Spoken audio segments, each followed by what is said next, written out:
Welcome to Leafs Quick Hits. I'm Chris. And I'm Sil. And we're going to start off the show by highlighting our YouTube channel. If you don't subscribe, do that now or right after you're listening to our show. Of course, we want you to listen or watch our show. But yeah, and our handle is at LTL1917 on YouTube, same as all of our social media channels. Of course, we have all our shows on there, but we also have a lot of video content with pregame and in-game highlights of all your Leaf players and even visiting team players.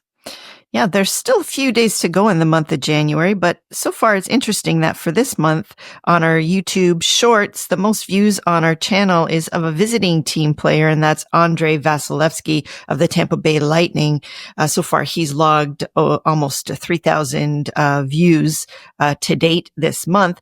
Interestingly, last month in December, Alexander Ovechkin logged the most views, and we got almost 16,000 views for just our short of him in the warm-up. So yeah, the warm-up routines of the players are interesting and very popular on our channel, so check that out. Yeah. I just found the one for Vasilevsky, I find it interesting because really all he's doing is standing there. He's in the zone. And but I guess I don't know. People like to see that, right? Well, and the other thing is it's in-game content, right? So yeah, something and that not everybody gets to go to games. So, right. Yeah, it's kind of interesting for people. Yeah. So check it out. We even have some goals from Austin Matthews too, like in game, which got quite a bit of views as well. So yeah, check out our YouTube channel. And now though, we want to just take some time to thank our sponsor, Bet Online, and tell you a bit about them. Bet Online continues to be the world's most trusted betting platform and your number one source for online betting in 2025. Whether you're a seasoned fan or a first-time bettor, Bet Online is your ultimate game day companion. With the largest selection of odds on everything from football, the NBA, college basketball, to NHL and UFC, BetOnline is the number one sports betting source for the new year. From touchdowns to three-pointers and hat tricks, BetOnline has you covered on every game, every play, every win. BetOnline, the game starts here. Please gamble responsibly. If you or someone you know needs support or advice, you can reach out to Connex Ontario or an organization near you. Okay, so time to get into Leafs quick hits of the week now. And first off, starting with the Lightning. That was a really good game. 5-3 win. Amazon Prime, 4-0. The 4-0? To like playing on that night. I don't know. On the Monday night, yeah. Mm-hmm. But the top line, Matthews, Marner, Nyes, gets it done for the Leafs. And they were the in-arena 3 stars of the game too, that line. So Nyes had a great game. He seems to have a number on the Lightning, I guess, Lightning killer early in his career. He now has 7 goals, 6 assists in his young career versus Tampa. So in that game, he had 2 goals, 1 assist.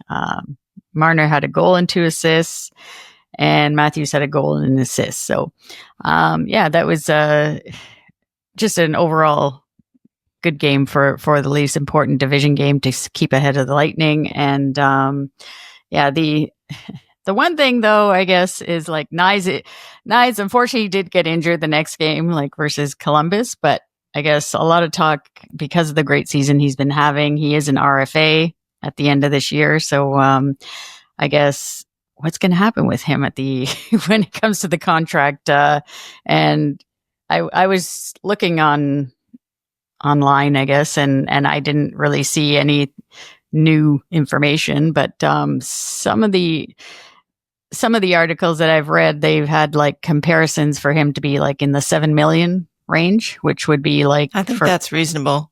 Which would be like Alex Lafreniere. He got that with the Rangers. He got 7.45 million. Arguably, he's playing better than Lafreniere did early on in his career. And the other comparable... So he could get more. Yeah. And the other comparable is Matt Boldy, which is of Minnesota Wild, who we'll see on Wednesday. 7 million. He got 7 times 7. So, I would like it if they locked him up. It would be nice. Throw in some deferred money at the end. I don't know. Do they do that for the younger guys? Maybe not, but anyway, I'm just worried about these injuries. That's all. Like a little bit. I mean, but you know what? Over the style of play, these are all get banged up injuries, right? The only thing I'm worried about is the concussion potential.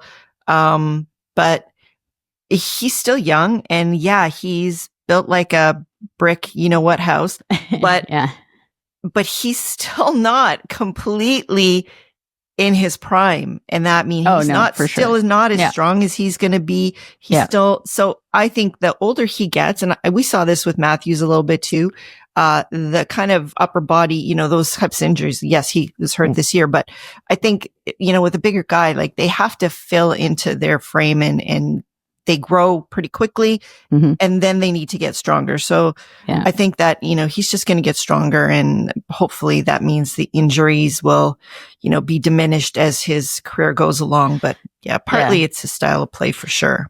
Yeah. And I guess one thing to note when it does come to the contract, I mean, a lot has to do with everything, I think, is with John Tavares' contract. What happens with that? You think so? I think also Mitch Marner's contract has something to do with it too, depending on what happens there. Yeah. Yeah. Like all that. And then the cap going up too, right? Like the cap is supposed to go up about $4 million, I think it is. I actually don't think JT's contract has anything to do with it personally. I think that he's going to get what's left. Yeah. He's at the twilight of his career. No, we do want him back, but his contract is not the priority right now. That's for sure. We are. Oh my God. For sure. Yeah. But we'll get into that. All right. Yeah. Just one note again for Morgan Riley. I guess he got another new D partner on Monday. Jake McCabe. I don't know. He played not bad. Actually, that pairing on versus Tampa and versus the Sens last night. We're recording this on Sunday. He played pretty well for that. It was just Wednesday night versus Columbus. It wasn't that good. I would have thought that Jake McCabe is the linchpin for everything on our blue line. Yeah.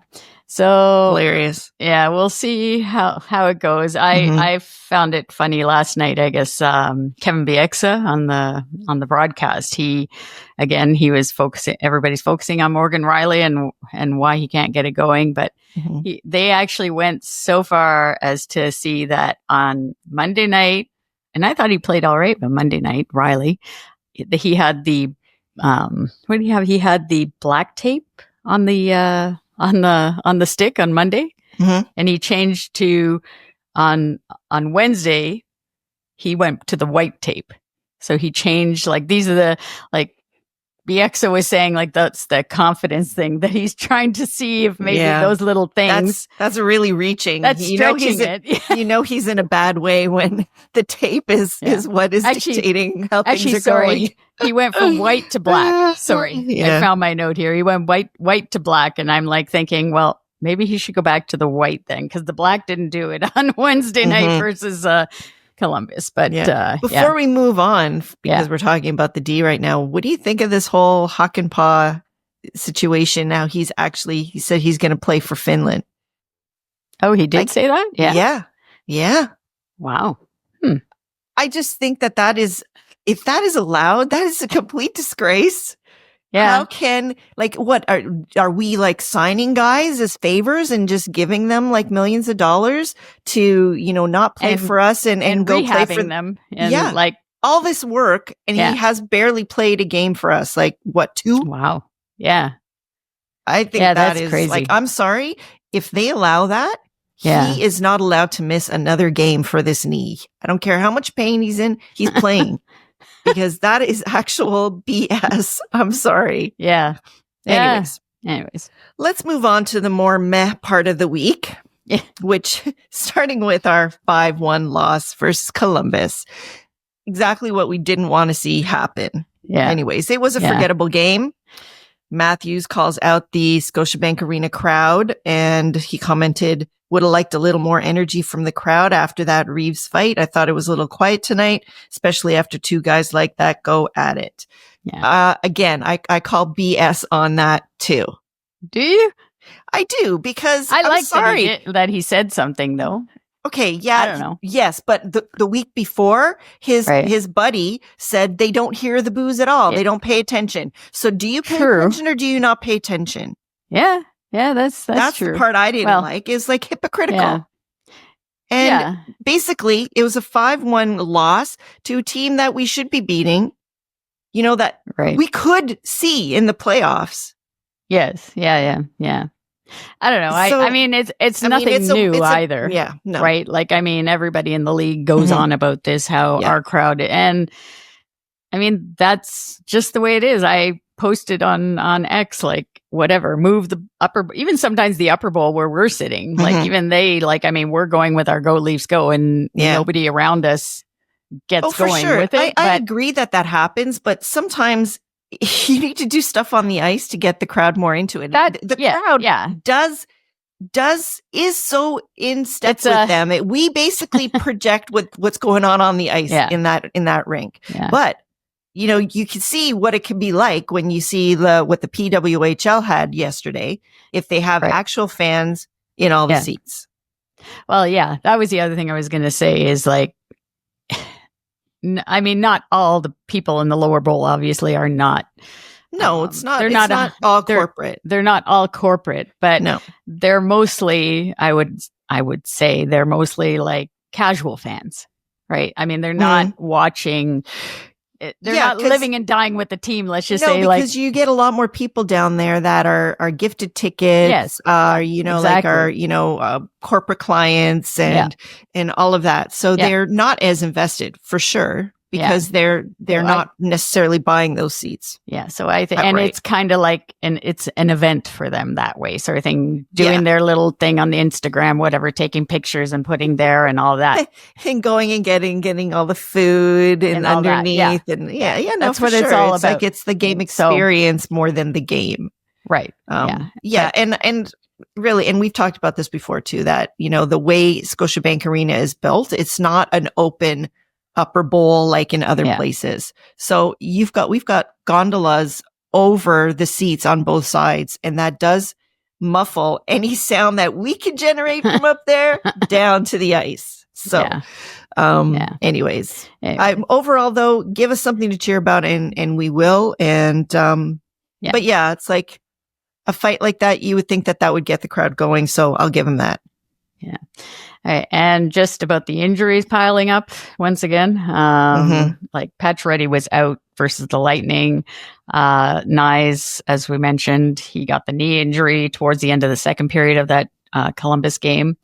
Dewar, Connor, or Dewar, I keep saying Dewar, but then I hear Dewar. I don't know. He got the upper body injury versus the Lightning. And then Tavares has been out over a week now, and he hasn't been on the ice. So that's going to be interesting moving forward. He needs to use his red light more. Yeah, that's for sure. But all right, let's move on to the Sens, because that Columbus game didn't really have a lot to talk about. So the Sens game, it was pretty much a low event game. Interesting stat, but not a good one actually for the Leafs. It's the 19th time the Leafs have scored 2 or fewer goals this season, and their record in those 19 games is 2-16-1. Yeah. That doesn't bode well. So it obviously shows that playing that defensive style of game it's hindering to, like, the offense part of it. They just it does take away from it for sure. They can't combine both of them somehow. And I guess on a positive or a highlight, Jacob Quillen, I think that's how you pronounce his last name. He played his first NHL game and played a whole 5 minutes and 41 seconds. He played on the fourth line with Minton and Reeves. I felt bad for the kid. Like, I don't know, like, it's your first NHL game. Put him out there a little bit more, right? Put him, maybe mix it up. Like, I know it was a tight game, but I don't know. His mom was there, and brother, and they were all excited. They interviewed them during the game because they're originally from Nova Scotia, but they moved to Ottawa a few years back, and so he had a lot of friends and family there. But I would have liked scary moment too with the knee thing there. And of course, cousin's got the worst of it. So Yeah, because that was a cheap shot. That was a dirty play. You don't. So thank goodness nothing bad happened to him that day. Yeah, that on that play. Yeah. And then another positive, I guess, is Joseph Woll played well. He made several big saves in that first period against the Sens. So, yeah, he played really well. And a problem, though, was one line being an offensive threat. Matthews, Marner, and McMahon. McMahon taking Nye's spot. And a lot of people were saying, I don't know, what do you think? Well, people were saying, why didn't they put Domi up there to try and get him going? Because I've been saying that all season. Yeah. But, there was a different coach that did that last year. Yeah. I think that he obviously thinks that Domi's still a defensive liability, but you know what? He's going to be playing with two guys that are two of our best defensive players. Mm-hmm. Like, I know that you want them to score, but they have proven that they can do it and play D. Right. So they're the two best 200-foot players we have. So why not put him up there? Yeah. The guy is best with quality players because you've got then two guys that are able to dish to Austin on that line. And it was successful last year. So I don't know. Yeah, it's totally for sure. Like Domi is a winger. Like he has to play on the wing to be most effective, to get the most out of him. He now has gone 17 games without a goal. He has 3 goals. Mm-hmm. Yeah. 3 goals this season, all in December. The one good thing for him, I guess, is they did try and put him on the power play 1, PP1 and the bumper spot. They only had the one opportunity last night, and they didn't get much off of it, but I don't know what they're going to do with that. But McMahon scored the only goal. So that's another beauty. I think, I was thinking like that's what Berube is thinking. Like, again, it's a big body with them, like the way similar to Nye's. Mm-hmm. But I don't know. We'll have to see how we're so thin down the middle right now. Yeah. I guess that's part of the decision making. Yeah. But that's the next thing, actually, with Pontus Holmberg. I mean, he was playing well for a few games after being out of the lineup for a bit, being a healthy scratch. But he's not a second line center. I'm sorry, with playing with Domi and I don't think he can do it day in, day out. No, like but in a pinch here and there, fine. But even last night, he wasn't. I mean, he has stone hand. He can't score. Like he had opportunities, and it wasn't going in for the whole team, but in particular, just because of his history, he's just not that type of player where I don't know.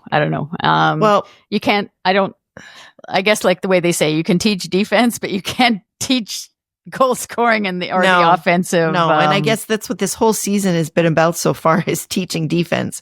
Yeah. So hopefully they'll be able to get the scoring touch when they need to, when it really counts. But I wanted to ask you about the big trade that came down. Yes. Yeah. So what do you think that's going to do for the market now? We're talking about the Rantanen deal, obviously. Yeah, I don't know, because I don't know if he's going to... Throat is all get out by Colorado, I have to say, by the way. But they seem to be in shock. I listened to like McKinnon's interview and Jared Bednar, the Colorado coach. And they were quite in shock. So it doesn't seem like they knew that was going to happen or possibly. But that's what I mean. I mean, like, I don't know. Yeah. I both love and hate it at the same time. Like, I don't think I would want our GM to be quite this cutthroat. Yeah. There's got to be like a happy medium between the country club we have here and that works, Yeah.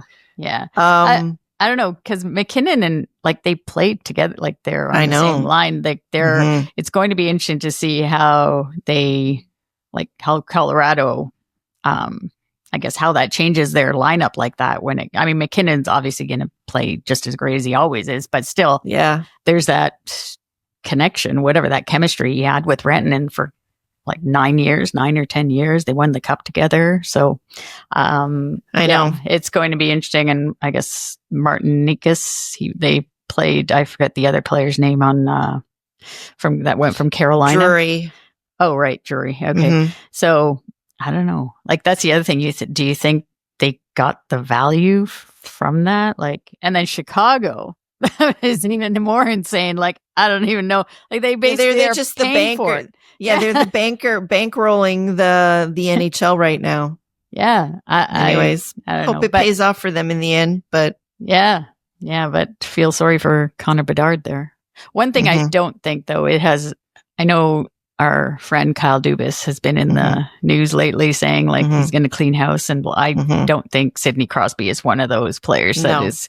No, I think people were excited that the extra money that they're saving is for him, but I don't think but so. I just wonder, like, if this is now going to open the floodgates for stuff, and if that's that I was thinking too before the Four Nations, because now people are saying like a lot of things are gonna, like, they've been saying that since last week, that there might be other deals come down before the Four Nations, even though there's no real like trade freeze or anything like that for that time. But but speaking of Brad Treliving, what do you think they do?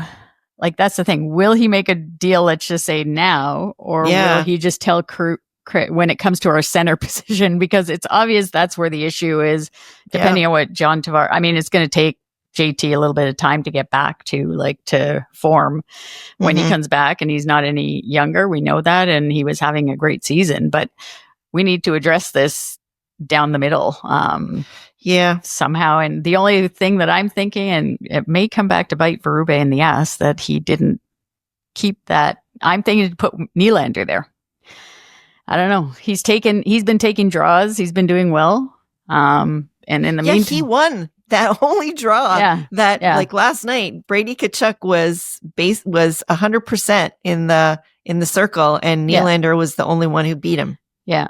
So, and just over time, I was looking at some of Nylander's stats, because he does take draws every now and again, and he's been doing good. So, I mean, obviously they put him in situations to win those draws and that, but still, I just think if Berube would have stuck with it a little bit more in the beginning of the season, it may have helped him more now, right? At this point. Because injuries are going to happen. And he can play that role. He can play the center role, but I think he can too. And I think that he's the kind of player he will do whatever he puts his mind to. Yeah. And he doesn't we obviously see what happens when he doesn't put his mind to something, but that can happen no matter what position he's playing. Right. You know what I mean? Yeah. So I think that if he's got his mind on performing or doing something special, he's going to do it, and it doesn't matter where he's on the ice. Yeah, he just has to be given the direction to say this is and the mandate to say that we're going to stick with this. Yeah. So I don't know. Yeah, that's the only option I can think of. So depending on what goes on, but moving away from these problems though to a positive that we're now going to highlight, our star of the week. Who's our star of the week, Sil? Well, our star of the week for this week is goaltender Joseph Woll. He got his 24th start of the season versus the Lightning, which is now a personal record for him. Over the past 4 starts going back to the games versus the Devils. He made a lot of huge saves at key times in the game, and he's looking calm and confident in the net and making a case that he can handle the heavier workload, which he has said he really wants to do. He made 4 straight starts in 7 days, actually, and that's why we have Joseph Woll as our star of the week. He's, even with like a not great, record overall, he kept us in those games. And, like you said, it was a low event game on Saturday as well. I just think, like, I guess in reading some articles on him, like I guess not to say that he hasn't taken care of himself before, but he's really taking care of himself this year, and his body in different ways. Post game, he has a routine that he does, and most of the players apparently are all gone at the end of the game. But he's still there doing his little routine that he likes to do. I mean, that's part of being a goalie as well. They have these little nuances that they like to do, but still he's taking care of himself that way, whatever makes him feel good. And then the players in front of him too, like I guess the D mostly, like they love it. Like Connor Timmins was saying, like he's a huge communicator, which I had no idea that he's always talking back there with the defense. Like he's always, and that's what I can believe it. And I'm sure he's so kind. Yeah. And then Jake McCabe, he also said that he's always ready for that next shot. Like he, even if he's like made a spectacular save, he's focused, like ready for the next one. And he's always doing stuff in the gym. Is what McCabe said, right? Like, but that's the thing, I guess, lately that the Leafs training staff and the coaching staff, like I guess you need to balance that out, right? With the way he has his injuries and everything, you can, like, it's great to want to be in the gym and do things, but you also need to manage that and get enough rest. So that's what I think is going on there with him. But he played the 4 straight games, so got to give it to him for that. And yeah, absolutely. Definitely worthy of being our star of the week. Yeah. All right. So now we're going to just take a look ahead at what's coming up for the Leafs. And it's actually a really light schedule leading into the Four Nations face-off. So coming up this week, there's only one game on Wednesday versus the Minnesota Wild. And then the Leafs head out to Western Canada finally for their Western swing. On Saturday night, the Leafs are in Edmonton to face the Oilers. And the following Tuesday, February 4th, they play in Calgary. So what are they going to do between Saturday and Tuesday? Oh, well, I guess, Craig Berube from there too, right? So they'll obviously he'll probably have a lot of family or whatever to visit there, the coach, but I'm sure they'll figure something out. And lots of Leaf fans there. We know Leafs Nation will be out there loud and proud, at those games. But first going with that Minnesota game, Minnesota right now, they had a real good game last night versus Calgary, but, they're third in the Central right now as we're doing the podcast on Sunday. And, Kirill Kaprizov just returned to the lineup after being injured for like 12 games. So yeah, and he was big time in the Hart conversation. Yeah, pretty much running away with it at the beginning of the season. Yeah, it's kind of funny how he's not. It's like he's underappreciated, I guess, by the rest of the league because nobody ever talks about Minnesota. Nobody talks about him as to. He was getting a lot of props though at the start of the season, though a lot more than we have heard in the past. So yeah, that just tells you what an impact he was making. Yeah, so right now they're just 2 points up on Colorado, and Colorado has the first wild card spot. So it's really tight there in that Central Division. It's tight all around. Yeah, true. Like in every division is very tight. And so then the Oilers. It's going to be interesting to see, like, is there anyone that's going to be a seller? Like, because Chicago, they're kind of a buyer of cap space, but they got nothing really left to give anybody. So I don't know. There's not too many teams that are completely out of it. Yeah. No, that's true. Buffalo. Buffalo could be interesting. Yeah, somebody mentioned them with Elias Pettersson. There's been some new thing. Wow. That's like sending him to Siberia. I don't know. I don't know if that's going to happen, but because of that whole Rantanen deal, and I don't know, somehow I think Carolina was looking at Pettersson as a possible fit, and instead that didn't happen. Actually, I heard was that it Miller? Was JT Miller, yeah. Okay, whichever one. And then that didn't fit, so they went for Rantanen. But now that's happened, apparently there's talk of the Sabres being a front runner for Pettersson instead. So that's what I mean. Like, they're one of the only teams that have a lot of good, really good locked up talent. Yeah, that they could, deal. Yeah. And then the Oilers game, they're on top of the Pacific Division, just 1 point ahead of Vegas right now. So they're tight again, like we were saying. And somehow, though, I think the Oilers are starting to want to be the Leafs or something like that. Like, they have Connor Brown, they have Zach Hyman, and then they got Kasperi Kapanen. That's nothing new. I know. Yeah, it's always been an outpost for Leaf castoffs. Yeah. And then they had Travis Dermott for a while too, until they sent him to Minnesota. Well, and they had CC and Barry, and Yeah. But it's quite interesting. And then of course Connor McDavid, I'm sure he'll have extra energy because he'll be coming off now his I think he'll play a game or two anyways before, but I think he served 3 games now of his suspension. So he's going to have a fire in his belly. Oh, but did you like hear the belly aching? And then Edmonton put out the whole statement and everything. Yes. Like, we did not have that when Matthews got suspended. Yeah. You know, like, oh, that's, you know, that's not me. I'm not that person. And all of this. Wow. I just cannot believe it. It's like, just take it and be quiet. Yeah. Yeah. Cause it's not going to change.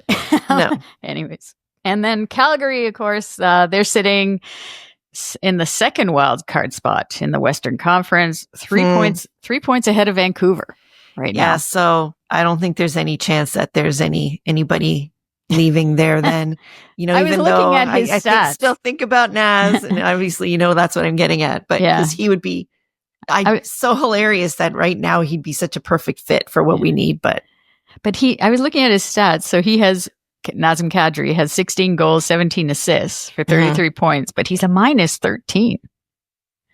I don't know. Those plus minus, they're whatever. It's not a huge thing anymore, apparently, like when it comes to like looking at a player's performance overall, but there's other stats. But I don't know. When I was quickly looking, I was like, oh, normally he's a little bit better that way. But yes, I still wouldn't mind having him back on the Leafs. It's not going to happen, but whatever, you can wish. And then the other thing, though, that I've heard recently with Calgary, like they have, of course, it's a U.S. born goaltender, Dustin Wolf. And he's a rookie. Yeah, he's a rookie. And he's actually in the Calder conversation. Yeah. Yeah. And I was going to mention, I guess the last time a goalie won the Calder was like 16 years ago. Wow. Yeah. It was Steve Mason with Columbus Blue Jackets. 2008, 2009 season. But but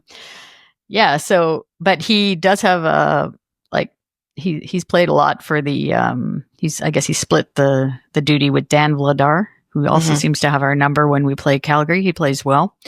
But Dustin Wolf has a .916 save percentage right now. So for 23-year-old goaltender, that's pretty good in his first season in the NHL. So I'm assuming you got to run with it. Yeah. Yeah. So, that's, it's kind of a light schedule for the Leafs, which hopefully they'll take advantage of that. I think they only have 6 games total between now and Four Nations. Yeah. Yeah. And so now it's like gearing down. Sparse. And hopefully we start, Anthony Stolar's, he's ahead of schedule. So maybe we might see him before the Four Nations. You never know. That's what they're saying, that they want to get him in before, but I'm like, what's the point? Like, let him have some more rest.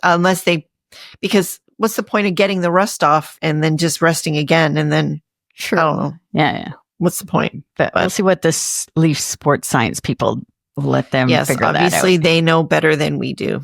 Yeah. All right. So we'll be back next week with our full-length episode of Ladies Talking Leafs. In the meantime, don't forget to hit that subscribe or follow button on Apple, Spotify, YouTube, or wherever you are listening to us on whatever app. We're everywhere. You can also listen to us on the Believe network at Believe.com. It's BLEAV.com. And they have a lot of NHL stuff on there, so check them out too. And we would love to hear from you. If you're listening on Spotify, another quick reminder, I'm going to keep jamming this away. Answer our poll question for a quick way to give us your feedback on the show. Leave us a comment on YouTube or on social media. Our handle is at LTL1917, and let us know your thoughts on the show.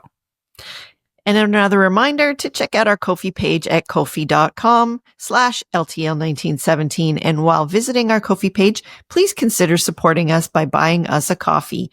Any donation goes towards helping us produce the show and making it even better for you. You can find the link to our Ko-fi page on our show notes or in any of our social media profile pages. And as always, we want to take the time to thank our healthcare workers and first responders for everything that they do. We thank you, as always, for listening and watching Ladies Talking Leafs, presented by Bet Online. Till next time, go Leafs, go. Do you believe